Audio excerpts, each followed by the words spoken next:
और आप अगर किसी डायलिसिस पेशेंट को जानते हैं तो ये वीडियो ज़रूर दिखाइएगा, वो एक ही दिन में डायलिसिस फ्री हो सकते हैं।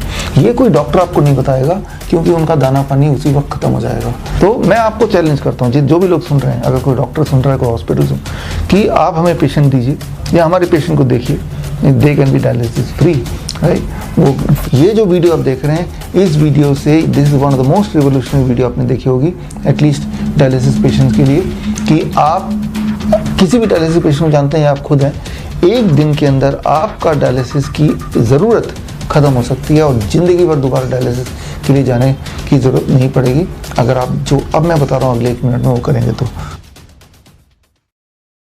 फेलियर देखिए, जिस तरह से आपका हार्ट होता है वो ठीक से काम ना करे तो उसे बोलते हैं हार्ट फेलियर। आपकी किडनी है जो ठीक से नहीं काम करे तो उसे बोलेंगे किडनी फेलियर। किडनी का काम क्या है पहले ये समझ लेते हैं। जो भी कुछ आप खाते हैं, जो भी कुछ आपके बॉडी में जाता है, उनमें या तो बॉडी उसको यूटिलाइज कर लेता है या फिर बॉडी उसको स्टोर करता है, या जो टॉक्सिन है राइट उसको बॉडी रिलीज करता है जो बॉडी को चाहिए नहीं, एक्सेस सोडियम, एक्सेस पोटेशियम, या क्रेटिनाइन या यूरिया। तो बहुत सारे ऐसी चीज़ें जो वेस्ट की तरह बॉडी में बन जाती है। जैसे ही एक फॉर्म से दूसरे फॉर्म में एनर्जी चेंज होती है तो वेस्ट बनता है। मान लो आपने कागज़ जलाया तो आपने हीट एनर्जी प्रोड्यूस किया, लेकिन रह गया ऐश रह गया, राख जिसे बोलते हैं। तो राख क्या है? वेस्ट हो गया ना। ठीक उस तरह से बॉडी राख प्रोड्यूस करती है, एनर्जी प्रोड्यूस करने के लिए राख प्रोड्यूस करती है। वो जो वेस्ट मटेरियल है, उस वेस्ट मटेरियल को बॉडी से बाहर यूरिन के रास्ते, पेशाब के रास्ते निकालना, ये किडनी का काम है। लेकिन किडनी ये काम नहीं कर पाएगी तो क्या होगा? वो वेस्ट बॉडी में जमता जाएगा। वो इंसान बॉडी में अगर यूरिन जमता जाए, वो वेस्ट जमता जाए तो बॉडी फूलता जाएगा, और फूलेगा तो गुब्बारा को फुलाते जाएंगे, एक टाइम आएगा गुब्बारा जब बस्ट कर जाएगा। तो same thing happens in the body also, right. तो किडनी का काम होता है कि वो जो वेस्ट बॉडी में जम जाता है उसको बाहर निकालना। और जिनका किडनी फेलियर बोलते हैं वो इसलिए बोलते हैं क्योंकि उनका वेस्ट बॉडी में बिल्डअप होने लगता है, उनकी पोटेशियम की मात्रा बढ़ने लगती है, सोडियम का मात्रा बढ़ने लगता है, या फिर यूरिया का मात्रा बढ़ने लगती है, क्रेटिनाइन का मात्रा, ऐसे बहुत सारे जो केमिकल्स हैं जो एक लिमिट में होने चाहिए उनकी मात्रा उनकी बढ़ने लगती है। इससे समझ आता है कि किडनी ठीक से काम नहीं कर रहा है। तो वो इंसान थोड़ा फूला दिखने लगेगा, उसके पैर सूजे दिखने लगेंगे। तो दिस आर द इंडिकेशन। मान लो पैर आपके सूजे हैं तो आप चलेंगे तो दर्द होगा, पेन होगा, इन्फ्लेमेशन हो जाएगा, घाव हो जाएगा। तो आप समझ रहे हैं कि ये है सारा ओवरऑल किडनी फेल हो गया उसकी सूजन को देख के उसके बॉडी में दबाव ज़्यादा रहेगा। तो this is what is called kidney failure. KFT test होता है, किडनी फंक्शन टेस्ट, उससे भी पता चल जाता है, लेकिन उससे ज़्यादा इम्पॉर्टेंट है सिम्टोमेटिकली भी पता चल जाता है।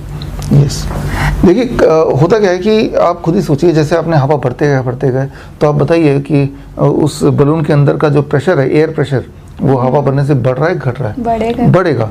ठीक उसी तरह से आपकी बॉडी में चीज़ें एक्यूमुलेट होती जा रही, इकट्ठी होती जा रही, तो आपके बॉडी का जो ब्लड प्रेशर है वो क्या होगा? बढ़ेगा।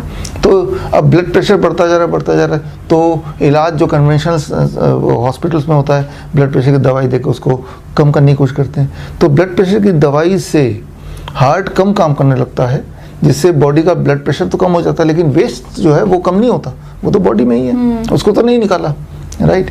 तो ठीक इसी तरह से एक टाइम आता है कि ब्लड प्रेशर की दवा खा के हमने उसकी हार्ट को कमज़ोर कर दिया, लेकिन टाइम भी हम वेस्ट कर दिया और बॉडी में वेस्ट जमा होता गया।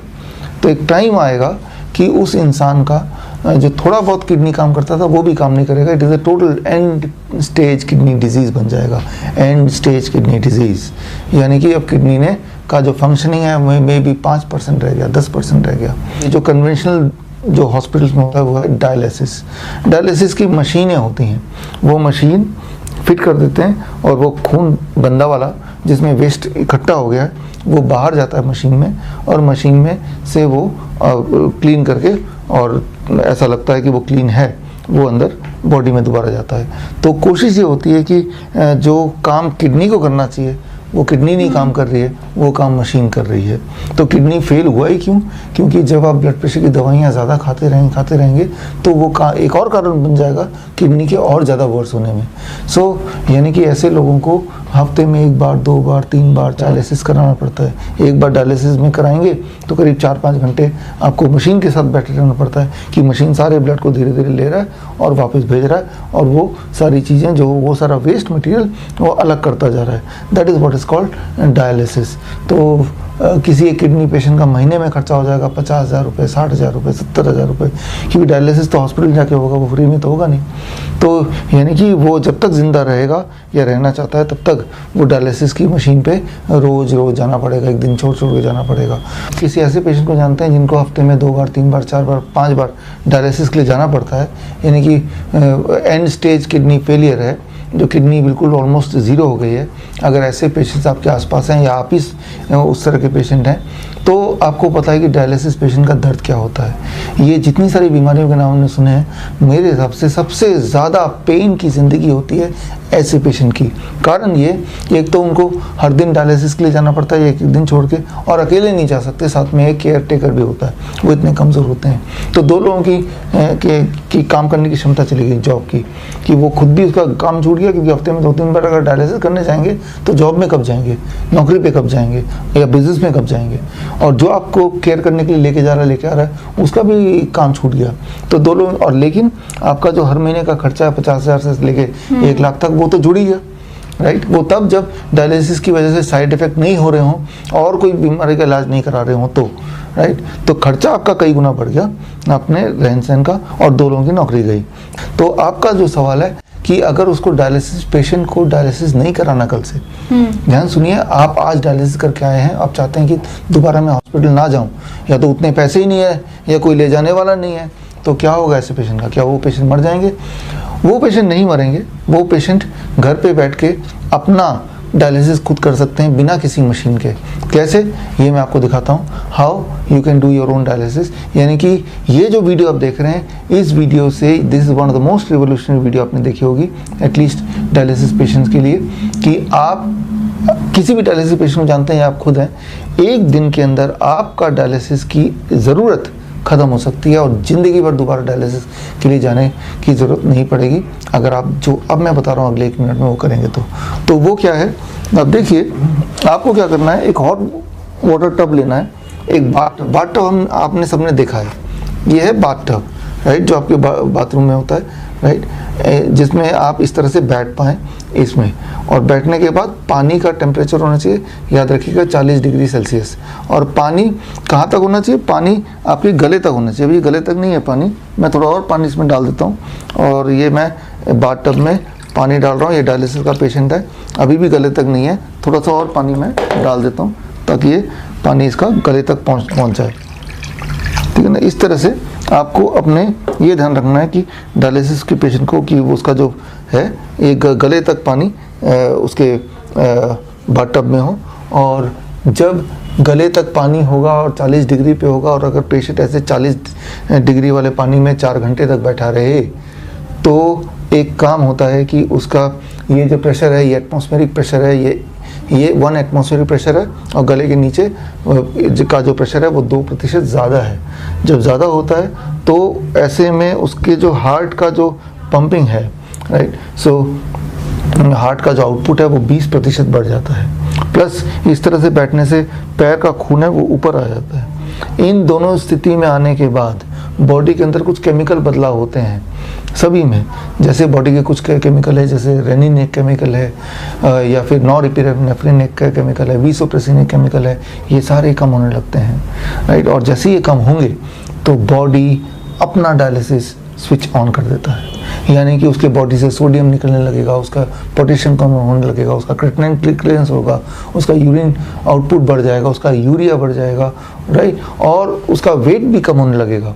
तो मतलब ये कि अगर ये 4 घंटे आप बैठ जाएं इसमें, तो आपका बॉडी सेल्फ डायलिसिस मोड में आ जाता है। तो हॉस्पिटल जाके मशीन में 4 घंटे ना बैठ के आप ये जुगाड़ अपने घर पे कर सकते हैं। तो इससे आपकी डायलिसिस 1 दिन के अंदर छूट सकती है।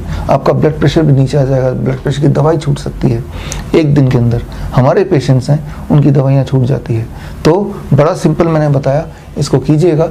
और आप अगर किसी डायलिसिस पेशेंट को जानते हैं तो ये वीडियो ज़रूर दिखाइएगा, वो 1 ही दिन में डायलिसिस फ्री हो सकते हैं।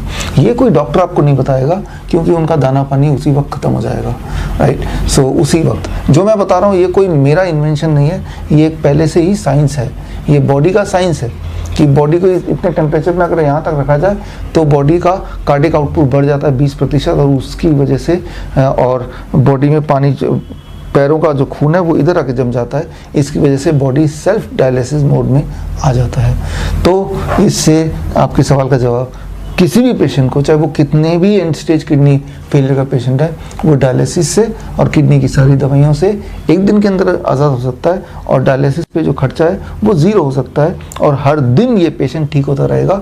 और जब ऐसा वो करेगा कुछ दिनों तक, करीब 1 महीना, तो उसके बाद ये नहीं भी करेगा तो भी उसका बॉडी किडनी वापस रिवाइव कर जाएगी, मतलब अब उसको कोई ज़रूरत नहीं। लेकिन ये तब काम करेगा ज़्यादा जब इसके साथ आपको DIP डाइट लेना है, क्योंकि ये क्या कर रहा है, बॉडी में जो वेस्ट है उसको तो बॉडी से बाहर फेंकता जा रहा है, लेकिन वेस्ट कल दोबारा ना जम जाए बॉडी में, उसके लिए आप डाइट को चेंज कर रहे हैं, DIP डाइट, राइट। तो DIP डाइट 2 काम करेगा, एक तो बॉडी का में दोबारा वेस्ट जमने नहीं देगा, और दूसरा जो डेड किडनी सेल्स हैं, नए सेल्स को पैदा करने में हेल्प करेगा। लेकिन ऑलरेडी जो जमा हुआ जो राख है बॉडी में, उसको ये निकाल देगा। एक तरफ से बॉडी से आप वेस्ट निकालते जा रहे हैं, दूसरी तरफ नया वेस्ट जमा ना हो DIP डाइट पे आ गए। तो ऐसा हम करते हैं अपने किडनी पेशेंट्स के साथ। हमारे पास कितने ही किडनी पेशेंट्स हैं जो एक टाइम पे डायलिसिस पे थे, लेकिन आज वो डायलिसिस फ्री हैं। तो मैं आपको चैलेंज करता हूँ, जो भी लोग सुन रहे हैं, अगर कोई डॉक्टर सुन रहा है, कोई हॉस्पिटल सुन, कि आप हमें पेशेंट दीजिए या हमारे पेशेंट को देखिए, they can be dialysis free, right. वो फ्री हो सकते हैं और होते हैं और हमेशा फ्री रहते हैं। तो जैसे कि सर आपने बताया डायलिसिस का, तो 1 महीने लगातार हमें 4 घंटे करना होगा 1 दिन में? ये वो पेशेंट है जो 1 महीना लगातार, जो अदरवाइज जिंदगी भर लगातार रोज 4 घंटे हॉस्पिटल जाते थे, उनको करना होगा। जो 2 घंटे के लिए जाते थे, राइट, उनको कम।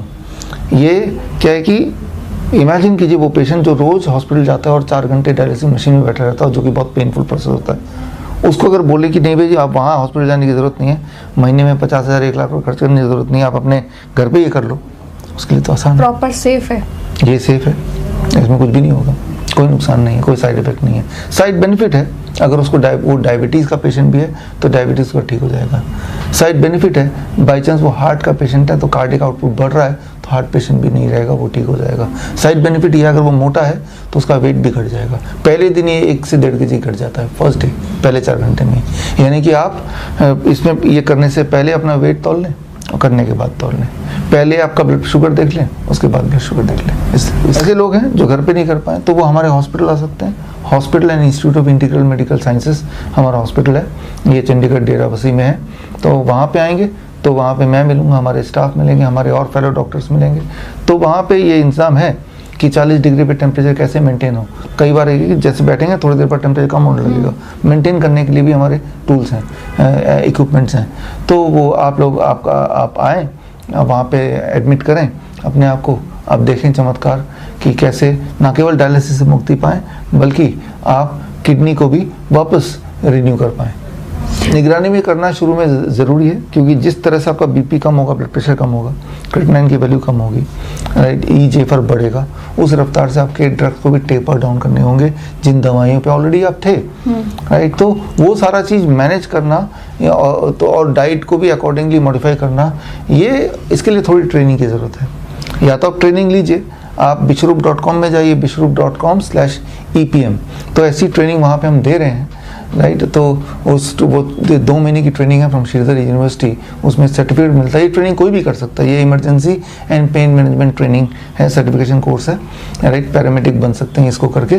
तो ये ट्रेनिंग लेके आप अपनी मदद कर सकते हैं। अगर आपके घर में कोई डायलिसिस पेशेंट है, उनकी मदद कर सकते हैं। या तो आप ट्रेनिंग ले लो या हॉस्पिटल में आ जाओ, तो इसको सीख सकते हैं आप, ये it can be life saving. मैं ये बोलना चाहूँगा कि देखिए इस समय आ गया है, आपको अपना हॉस्पिटल, अपना डॉक्टर बनना है और आपका घर ही let it be your own hospital. जब तक हम जिंदा हैं कुछ ना कुछ तो चलता ही रहेगा हेल्थ वाइज।